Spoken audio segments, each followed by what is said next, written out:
மரண பயத்திலிருந்து விடுபட யமன் காயத்ரி மந்திரம். நம்மை சில நேரங்களில் தொற்றிக்கொள்ளக்கூடிய மரண பயத்திலிருந்து விடுபட யமன் காயத்ரி மந்திரம் கூறி வழிபடுவது மிகவும் நன்று. ஒருவர் பிறக்கும் போதே இறக்கின்ற தேதி உள்ளது என்பது மெய்யாகும்.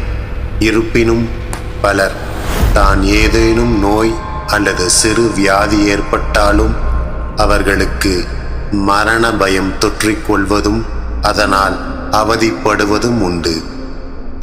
அவர்கள் இந்த யமன் காயத்ரி மந்திரம் சொல்லி வர மரண பயம் நீங்கும்.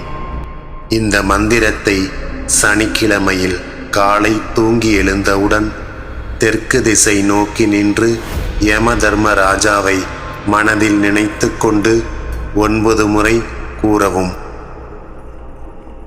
யமன் காயத்ரி மந்திரம். ஓம் சூரியபுத்ராய வித்மகே மகாகாலாய தீமகி தன்னோ யம பிரசோதயா.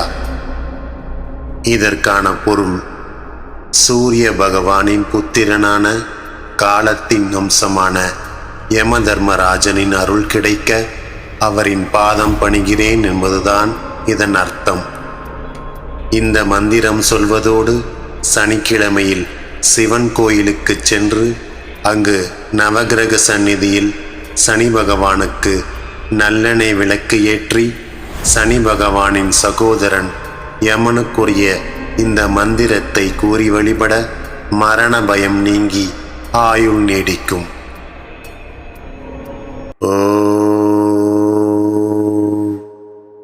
सूर्यपुत्राय विद्महे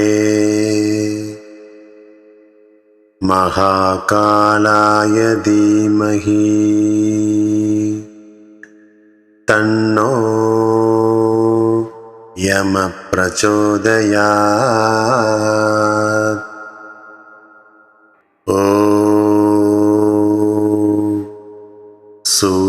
सूर्यपुत्राय विद्महे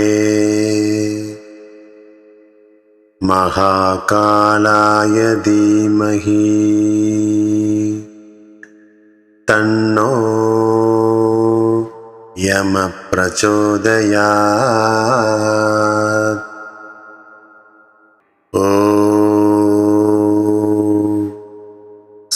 सूर्यपुत्राय विद्महे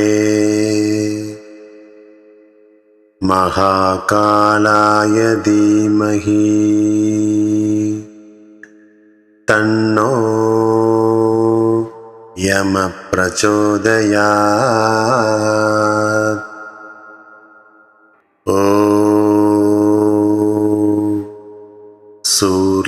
सूर्यपुत्राय विद्महे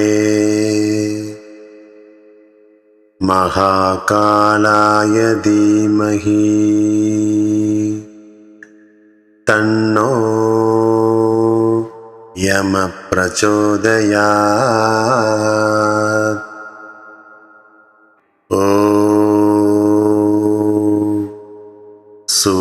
सूर्यपुत्राय विद्महे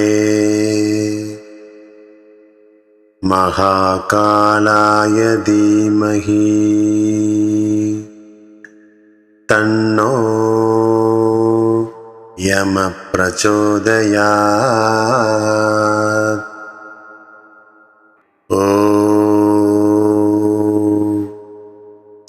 सूर्यपुत्राय विद्महे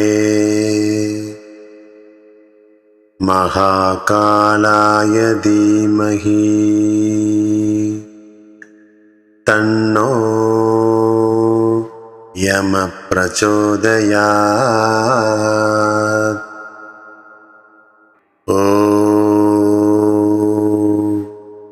सूर्यपुत्राय विद्महे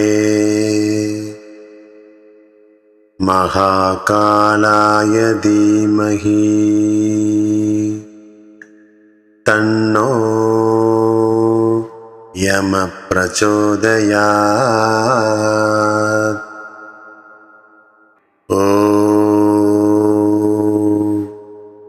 सूर्यपुत्र सूर्यपुत्राय विद्महे महाकालाय धीमहि तन्नो यमः प्रचोदयात्। ॐ सूर्यपुत्राय विद्महे महाकालाय धीमहि तन्नो यमः प्रचोदयात्।